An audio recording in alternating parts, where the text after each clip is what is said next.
पार्वती कहीं जाई तुम प्रेम परीक्षा लेहूं। गिरिहि प्रेरि पठयऊ भवन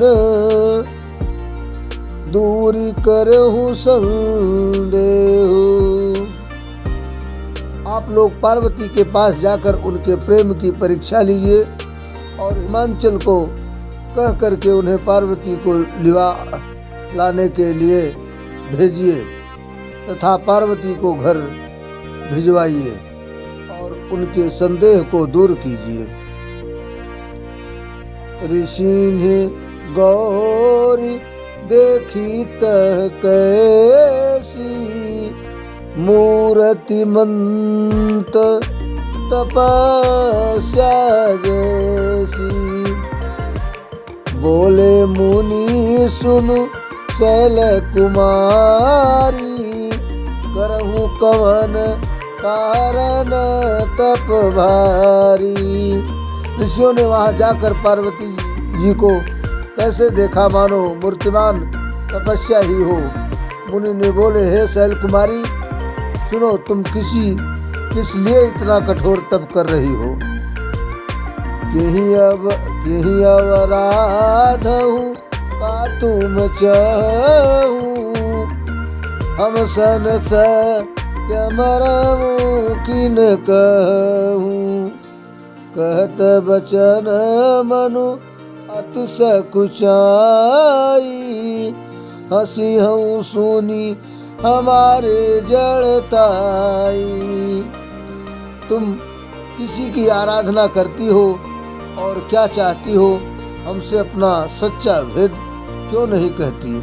पार्वती जी ने कहा, बात कहते मन बहुत सकुचाता है। आप लोग मेरी मूर्खता सुनकर हंसेंगे। मनुहठ परा न सुनई सिखावा।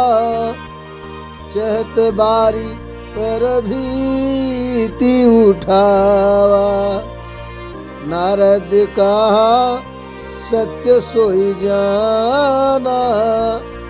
बिनु पंखन मचासी उड़ाना।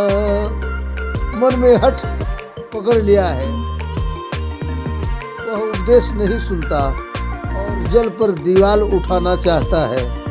नारद जी ने जो कह दिया उसे सत्य जानकर मैं बिना ही पंख के उड़ान चाहती हूँ।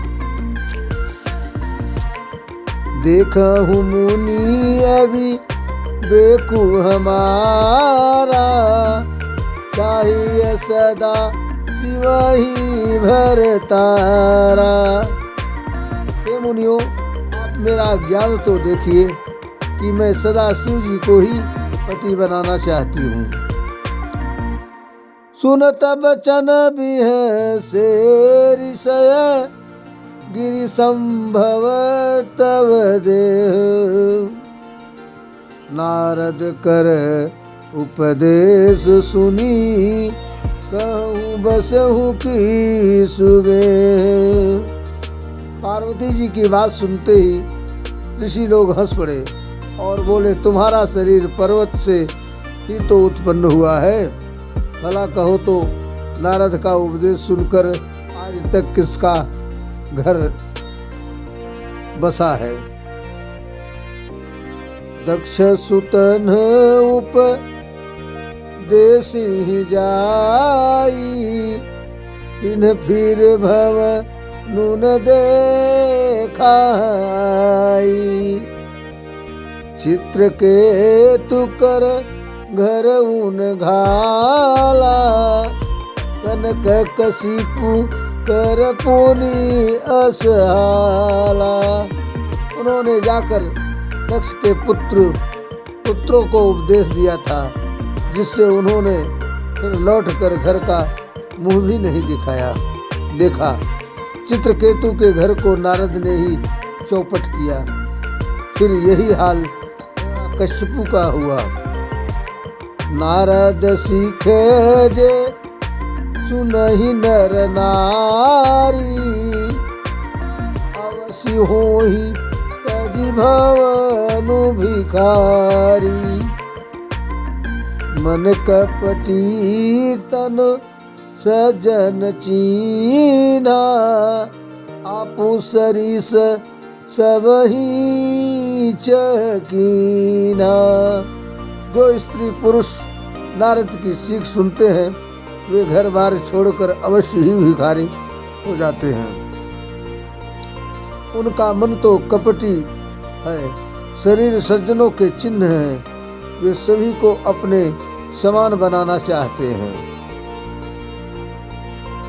यही के वचन मानि विश्वासा, तुम चाहूं पति सहज उदासा। निर्गुण नीलज कुबेश कपाली, अकुल अगे दिगंबर व्याली। उनके वचनों पर विश्वास मानकर तुम ऐसा पति चाहती हो जो स्वभाव से ही उदासीन, गुणहीन, निर्लज्ज, बुरे वेश वाला, नर कपालों की माला पहनने वाला, कुलहीन, बिना घर बार का, नंगा और शरीर पर सांपों को लपेटने रखने वाला।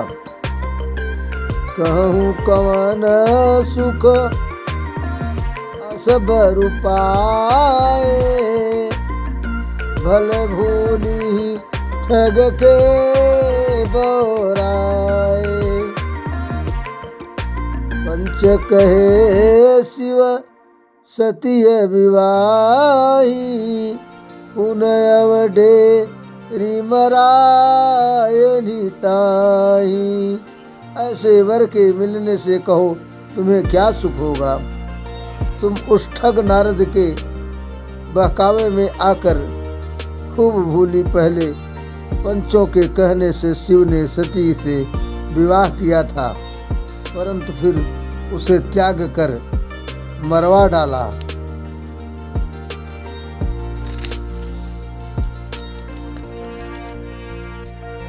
अब सुख सोवत सोच नहीं, भीख मांगी भव खाई।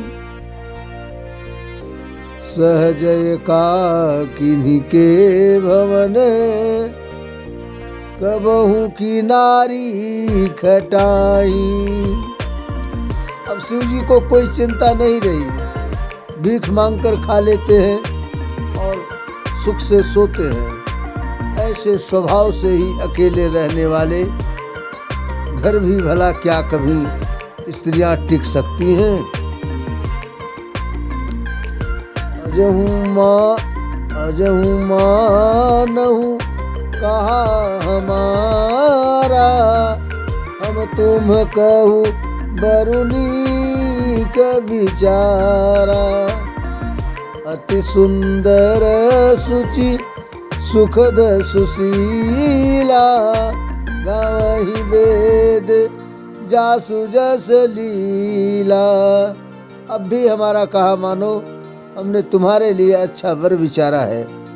वह बहुत ही सुंदर, पवित्र, सुखदायक और सुशील है, जिसका यश और लीला वेद गाते हैं। दूषण रहित सकल गुण राशि, श्रीपतिपुर वैकुंठ निवासी। असबरु तुम ही मिलाऊ मयानी, सुनत विहसी कह बचन भवानी। वह दोषों से रहित सारे सद्गुणों की रास लक्ष्मी का स्वामी और वैकुंठपुरी का रहने वाला है। हम ऐसे वर को लाकर तुमसे मिला देंगे। यह सुनते ही पार्वती जी हंसकर बोली, बोल सियापति रामचंद्र की जय, पवन सुत हनुमान की जय।